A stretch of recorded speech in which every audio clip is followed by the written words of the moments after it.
بسم اللہ الرحمن الرحیم۔ میرے یوٹیوب چینل کے ناظرین، السلام علیکم ورحمۃ اللہ وبرکاتہ۔ میں اپنے اس یوٹیوب چینل روحانی عملیات میں آپ لوگوں کو خوش آمدید کہتا ہوں۔ اللہ تعالیٰ کی ذات آپ لوگوں کی حامی ناصر ہو، آپ جہاں بھی رہیں خوش رہیں، آباد رہیں۔ آج جو میں عمل لے کر حاضر ہوا ہوں، یہ کوئی عام عمل نہیں ہے۔ جو آج میں باتیں کروں گا یہ کوئی عام باتیں نہیں ہیں۔ یہ وہ عمل ہے، یہ وہ باتیں ہیں جو مشاہدات سے گزری ہیں، جو ولیوں کی، نبیوں کی حیات مبارکہ ہے، ان کے مشاہدات ہیں، ان کے تجربات ہیں، جس کے ذریعے سے آپ اللہ کا قرب اور اس کی تجلیات کو دیکھ سکتے ہیں۔ یہ جو آج کی ویڈیو ہے یہ کوئی عام ویڈیو نہیں ہے، اس کو اگنور نہ کریں، اس کو کمپلیٹ دیکھیں۔ انشاءاللہ اس کی برکت سے آپ کے دل میں وہ نور آئے گا۔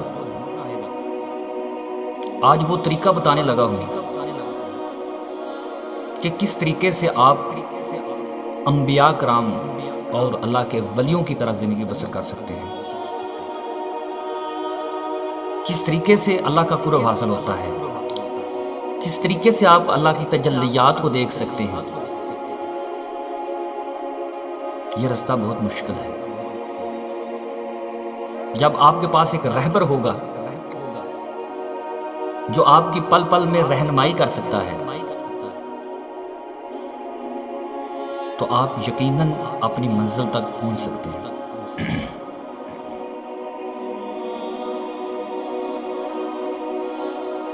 یہ رستہ نہایت ہی مشکل ہے، جس میں مشکلات ہیں، تکلیفیں ہیں، پریشانیاں ہیں، لیکن اس کا جو مستقبل ہے، جو اس کی منزل ہے، وہ روشن ہے۔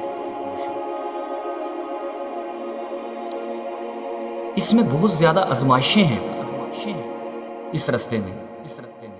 کبھی اللہ تعالیٰ کی طرف سے آزمائش، کبھی شیطانوں کا، ابلیس جنات کے ساتھ سامنا، کہ کہیں وہ اللہ کی تجلیات کو نہ دیکھ سکے، کہیں وہ اللہ کی قرب کو نہ پا سکے، تو شیطانی شر، ابلیس کی چالیں، تو یہ رستہ مشکل ہے، لیکن یہی ہماری حقیقت ہے۔ ہم کہتے رہتے ہیں کہ اللہ کا قرب حاصل ہو، ہم اللہ کو دیکھ سکیں، اللہ کی آواز کو سن سکیں۔ کافی عامل حضرات دن رات محنتیں کرتے رہتے ہیں کہ ہماری باطنی آنکھ کھل جائے، لیکن اللہ کی آواز تو پکار رہی ہے۔ آج وہ میں آپ کو طریقہ بتانے لگا ہوں کہ آپ کس طریقے سے اللہ کو محسوس کر سکتے ہیں، کہ کس طریقے سے اللہ کی آواز بلند ہو رہی ہے، کہ وہ آپ کو ڈھونڈ رہی ہے،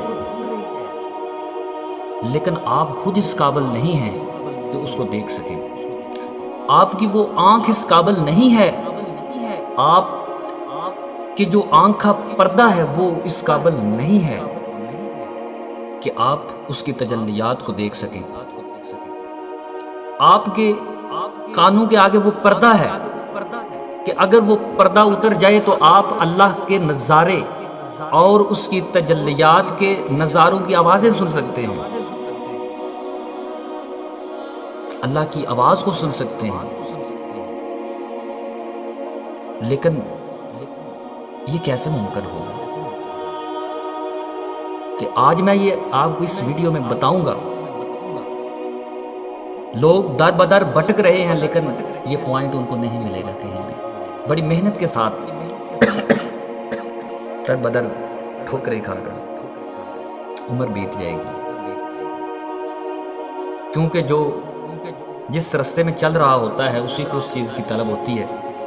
تو جو اس رب کی طرف چل رہا ہے، جو اس کی اس حقیقت کی طرف، جو حقیقت جو پسند جو ہیں وہ اس منزل کی طرف چل رہے ہیں، تو یقیناً ان کو یہ ویڈیو پسند آئے گی.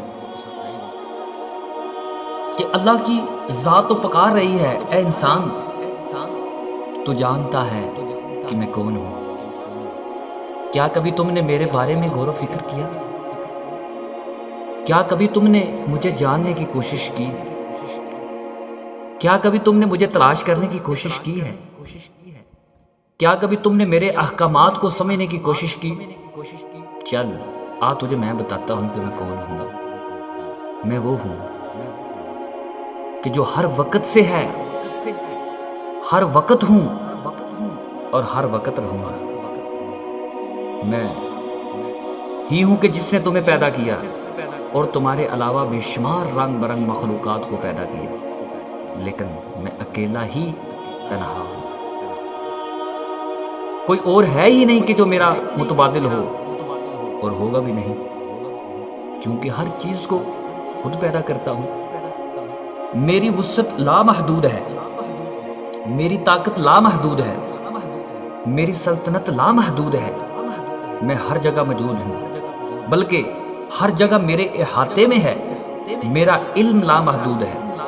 میں جب چاہوں اور جو چاہوں پیدا کروں، اور جب چاہوں جو چاہوں ختم کر دوں، کیونکہ میری چاہت بھی لامحدود ہے.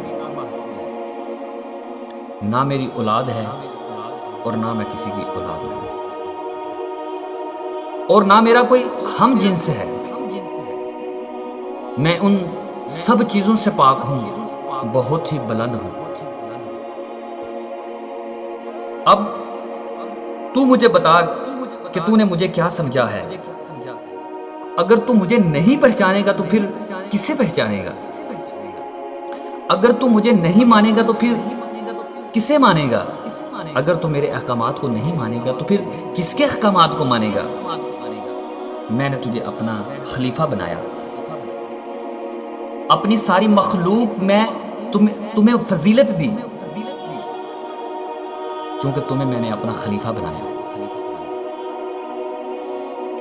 تمام مخلوق سے تمہیں ہی اشرف المخلوق پیدا کیا ہے، اور تمہیں میں نے اتنی طاقت دی ہے کہ اگر تمہیں اندازہ ہو اس اپنی طاقت کا تو تم میرا قرب حاصل کر سکتے ہو، میری تجلیات کا نظارہ کر سکتے ہو. لیکن وہ تم طاقت اپنی محنت کے بل بوتے پر حاصل کر سکتے ہو، کیونکہ میں خود فرماتا ہوں کہ تم غور کرو، تم تدبر کرو، غور و فکر کرو، تمہارے لیے ہر چیز آسان ہو جائے گی. کیا تم نے کبھی سوچا ہے کہ میرا ایک رب ہے کہ جس کی میں بے شمار نعمتیں استعمال کرتا ہوں؟ ہر وقت ہی اس کی نعمتیں میرے آگے پیچھے اوپر نیچے رہتی ہیں. اے انسان،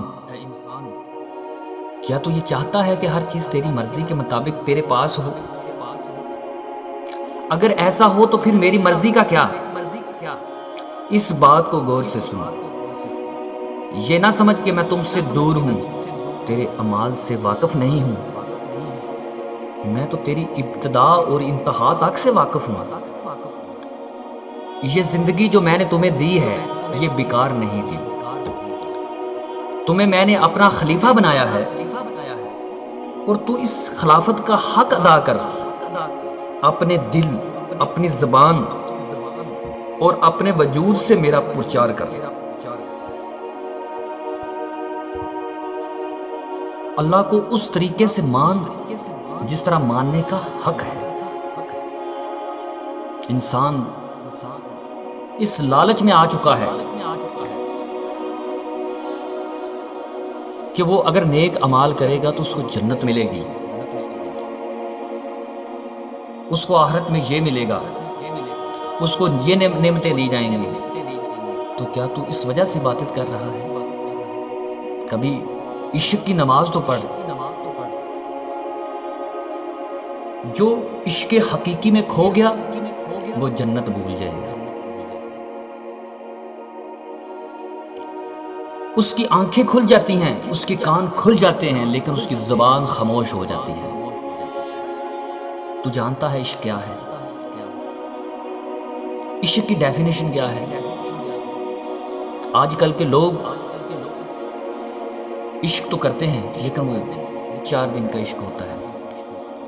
لیکن یہ اس عشق کی بات ہو رہی ہے جس عشق میں اللہ کے ولیوں نے پوری زندگی گزار دی اللہ کو راضی کرنے میں. اور جب اللہ راضی ہوتا ہے پھر ان کو کوئی دنیاوی غرض نہیں رہتی. وہ عشق ہے. اپنی زندگی میں تکلیفیں برداشت کی، آزمائشیں برداشت کی، دنیا نے برا بلا کہا لیکن اس کو برداشت کیا. غربت کو برداشت کیا. غربت کا یہ عالم تھا کہ ایک ٹائم کا کھانا ہوتا اور دوسرے ٹائم کا کھانا نہیں ہوتا. لیکن جب کوئی سوالی سوال کرتا تو اپنے مسئلے سے اگر مٹی کی مٹھی ان کو دیتے تو وہ بھی سونا بن جاتی تھی. اگر اللہ کی رضا میں راضی رہے تو پھر اس طرح اللہ ان کی رضا میں راضی رہتا ہے. پہاڑ کی طرف اگر آنکھ اٹھاتے تو پہاڑ سونا ہو جاتا ہے. تو یہ اللہ تعالیٰ کی آواز تو خود پکار رہی ہے. کبھی عشق کے ساتھ عبادت تو کر کے دیکھ، کبھی اللہ کے ساتھ وہ عشق کر تو صحیح، پھر پتا چلے. کبھی یہ جنت اور دوزخ کی بھیڑ سے نکل تو صحیح، کبھی جنت کے لالچ اور دوزخ کے ڈر سے نکل کر عبادت کر کے تو دیکھ. پھر دیکھ اللہ ملتا ہے یا نہیں ملتا. کیا کسی نے کہا، کیا کسی نے عشق میں عشق کی ڈیفینیشن کی ہے کہ 3 پروانے تھے. پہلا پروانہ قندیل کے قریب گیا اور اس کی حدت محسوس کر کے واپس آ گیا اور کہا مجھے معلوم ہے عشق کیا ہے. دوسرا پروانہ قندیل کے اور قریب گیا اور اس کی آگ کو اپنے پروں سے چھو کر دیکھا اور واپس آ کر کہا مجھے معلوم ہے عشق کیا ہے. تیسرا پروانہ قندیل کے پاس گیا اور خود قندیل کی آگ میں پھینک دیا اپنے آپ کو اور جل کر خاک ہو گیا. بس وہی اکیلا جانتا تھا کہ اصل میں عشق کیا ہے. بس یہی علم الیقین ہے، عین الیقین ہے، حق الیقین کا معاملہ ہے. جو سمجھ گیا اس کا بیڑا پار ہے، اور نہ سمجھا وہ فلسفے اور عقل کی مغز ماریوں گمن گیریوں میں ہی لگا رہتا ہے ساری عمر.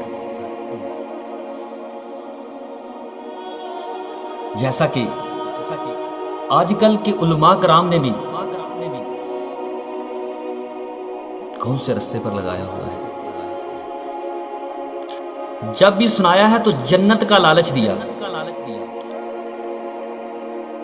جب بھی بولے تو دوزخ کے ڈر سے ڈرایا، اس کے عذاب سے ڈرایا.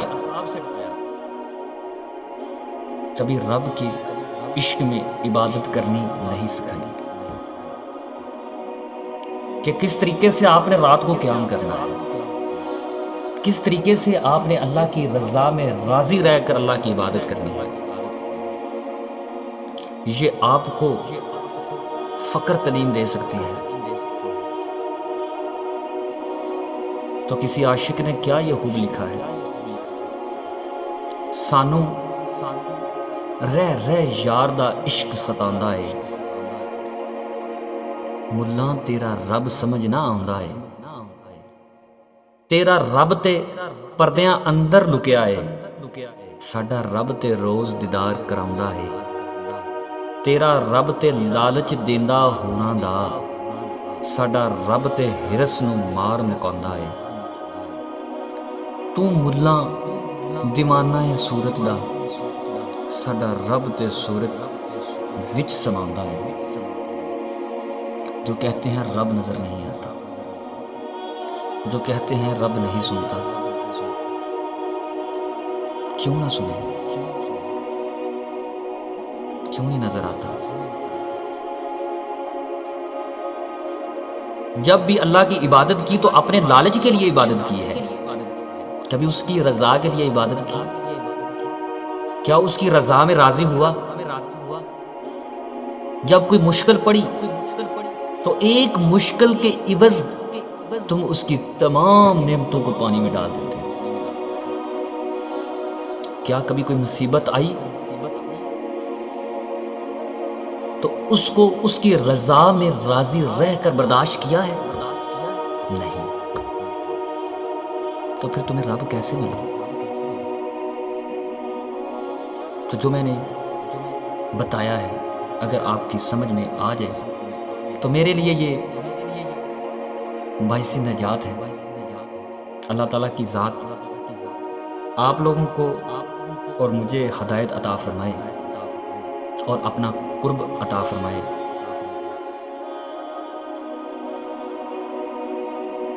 مجھے اور آپ لوگوں کو اس رستے پر لگا دے جس پر اس نے اپنی نعمتیں عطا کی، جن لوگوں کو اس نے سیدھی رستے پہ لگایا۔